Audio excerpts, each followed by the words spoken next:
we celebrate excellence in education, it is an honor to introduce today's keynote speaker, Chris Mihealsick.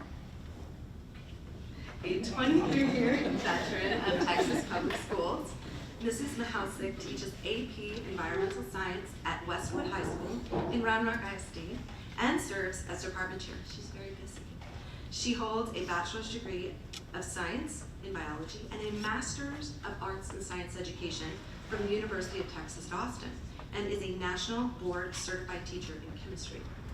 Beyond the classroom, she has trained educators nationwide through the National Math and Science Initiative and served as an AP exam reader and trainer. Her passion for global learning has taken her to Japan, Costa Rica, and the tropics through prestigious international teaching exchange programs. She brings these experiences to her students through hands-on labs, outdoor fieldwork, and real-world case studies. A two-time recipient of the R.L. Moore Inquiry-Based Teaching Award and a UT Distinguished Alumni Honoree, Ms. Mihealsick is dedicated to fostering curiosity and creating a classroom where every student feels valued. With that, ladies and gentlemen, I ask you to please join me in welcoming Mrs. Christine Mihealsick to the stage.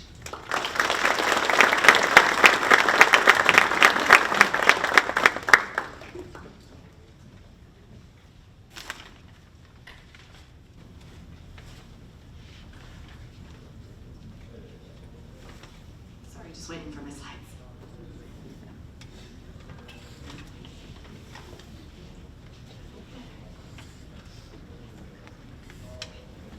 Hello, I am so grateful to be here today celebrating and recognizing all of you, the amazing Jack Harvey awardee exemplary teachers. Congratulations for being recognized for your excellence in teaching and teaching leadership. Thank you, principals and superintendents, for your support of your school and district award-winning teachers. Thank you also to Weatherford College for your support of Texas educators. So this is my 23rd year in public education. I have taught for 5 years at Crockett High School and Austin ISD, and this is my 18th year at Westwood High School in Round Rock ISD. The entirety of my adult professional life has been devoted to serving the science learning of Texas public high school students. I can honestly say, even in my 23rd year of teaching, I still love it. The students I work with every day still inspire me with their curiosity, their enthusiasm, their energy, and their senses of humor. All of you award-winning educators have found a passion that serves the kids you work with. I challenge you to really find your niche and grow that passion. What do I mean by this? I teach ecology as part of my course. And in ecology, niche is a position or role taken by an organism within a community. Just FYI, in the ecology world, niche can be pronounced either niche or niche, both equally acceptable. I just like niche because it sounds a little classier. In terms of my journey, I've always been passionate about high quality science education for all students, but AP Environmental Science is my niche. And just FYI, the acronym for AP Environmental Science known around the nation is APES. So when I'm talking about APES, it's my class. I didn't know it at the beginning, and it took me 8 years to get there. These are all of the different science classes I've taught in my career. Before my 8th year of teaching, I was really fortunate to have a principal that saw I needed somewhere to grow. I'd finished my national board certification, and I didn't want to leave the classroom to be an administrator, but I was kind of antsy for the next step. She picked me to start our school's AP Environmental Science class. We didn't have one before, and I'd never taught an AP class. It was a good challenge for me at that point in my career, and Becky Donald saw that in me. I started my first APES class with 24 students, and now 15 years later, we have consistent yearly enrollment of about 280 students, which is 9 sections I share with another teacher. I was a bio major, and I thought some permutation of biology was going to be my niche. But in our district, general biology is taught to freshmen. And it turns out I don't like teaching freshmen that much. Sophomores through seniors, it's my jam. That's where I belong. I love teaching APES. I love doing PD about APES. I love going to the AP reading where we grade all the AP tests nationally, and I get to nerd out with APES teacher friends from across the US. It is literally science nerd summer camp with essay grading. I love leading PD for other APES teachers as well. This is my niche, beyond just my passion for teaching science. Niche is about your role in your community, your position as leader, channeling your passion into something bigger and better, not only for your students, but a larger number of students and your community of like-minded professional educators. I found that it's not enough just to find your role in your niche. You've got to keep growing and learning. But find ways to keep growing that are interesting to you, that bring you joy.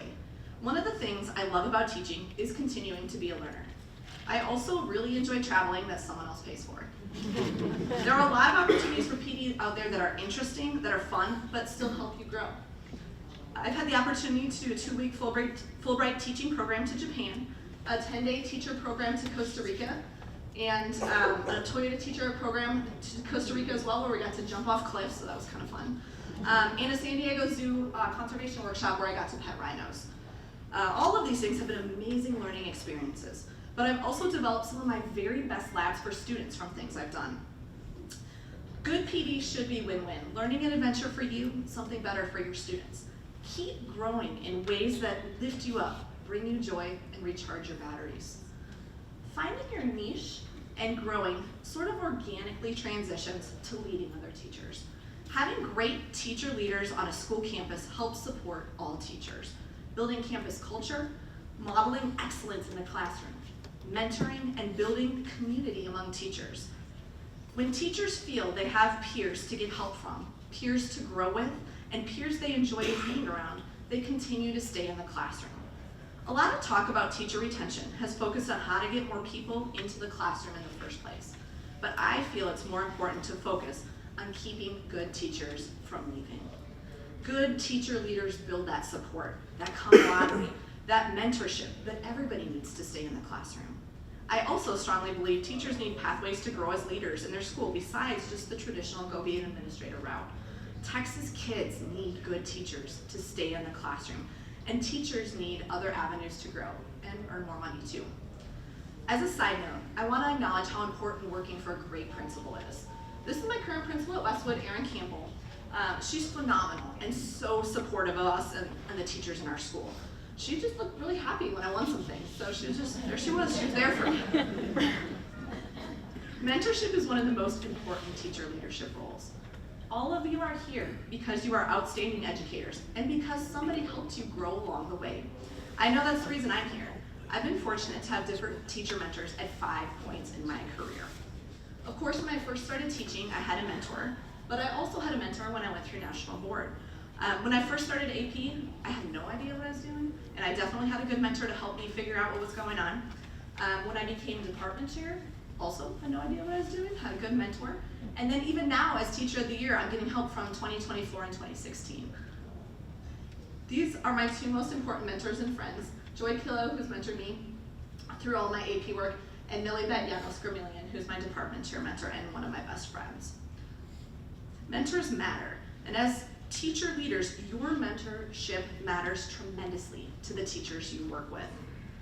Ryan Holiday said, "The job of a leader is to build others up." And no one does that better than teachers mentoring other teachers. Being in the trenches with the people you are mentoring is so important in building them up. As role models, as exemplars, as someone who can offer different tips and tricks for tough students or different ways to teach hard things, and as safe confidants on days that are hard. Teacher mentors help their peers stay in the profession and grow in the profession and find joy and meaning in the profession. But mentorship isn't the only way teachers are campus leaders. Teachers lead as team leads, teachers lead as grade level or department chairs, and teachers lead outside the classroom as well with district initiatives and outside curriculum or advocacy work. I realize I'm probably preaching to the choir here, y'all, because you're here because you've been recognized for your outstanding leadership. I challenge you, as educators and leaders, where could you grow to help the other teachers in your department or grade? The new teachers at your school or your campus overall? Where does your passion, your niche, call you to lead your peers? Or where could you grow in your current leadership? Teacher leadership doesn't just happen on its own though. This is a plea to all of the principals and superintendents in the room. Please support your teacher leaders with extra money or time if possible. One of my colleagues, Sean Sieber, who's a fantastic forensics teacher and our CTE lead, said teaching seems like one of the only careers where as you get better, you get asked to do more and more work without any additional pay or an administrative assistant, and we all know we could use one of those. The good teachers at school do ask to do more.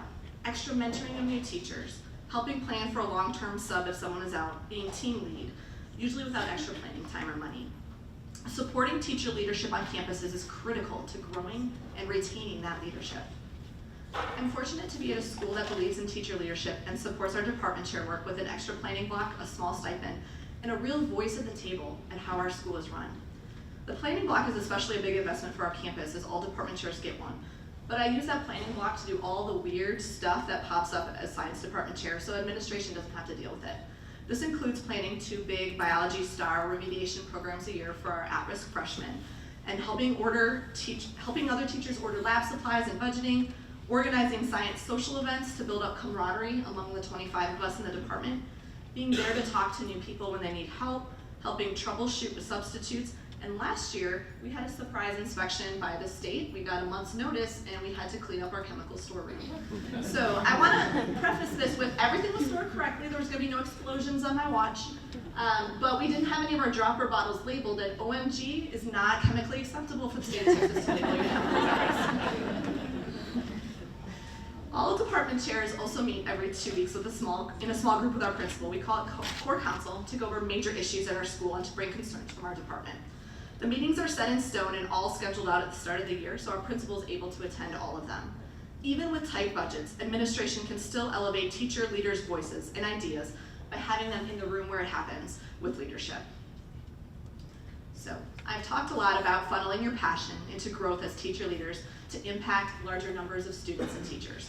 But I want to acknowledge that things are challenging right now in education. Budgets are tighter, class sizes are larger, and we have holes in our teaching faculty that those of us still in the profession are being asked to step up and cover. How do we thrive right now as educators, as teacher leaders, as stewards for the young people of Texas? How do we maintain the joy inherent in this profession? Because I believe to my core that helping kids grow and learn and be the best version of themselves is still the best job on the planet. Winston Churchill said, "To each there comes in their lifetime a special moment when they are figuratively tapped on the shoulder and offered a chance to do a very special thing, unique to them and fitted to their talents. What a tragedy if that moment finds them unprepared for that which could have been their finest hour." I think we are at a special moment as educators. Obviously, not as dire as World War II, but a moment when our students really need us and our peers in the profession really need us to be the best version of ourselves. What are we going to step up and accomplish? How are we going to step up and be examples for what thriving teacher leaders look like? What I've found to be most helpful in working on thriving as a teacher leader right now is focusing on my locus of control, staying true to my core values, being a good listener, and building my community. Determining my locus of control. What do I have control over to make better? I can control treating all of my students with kindness, continuing to make my classroom a place of welcome and scientific discovery, even for 34 students. I can control how I show up for the teachers in my department, supporting the work they do teaching science.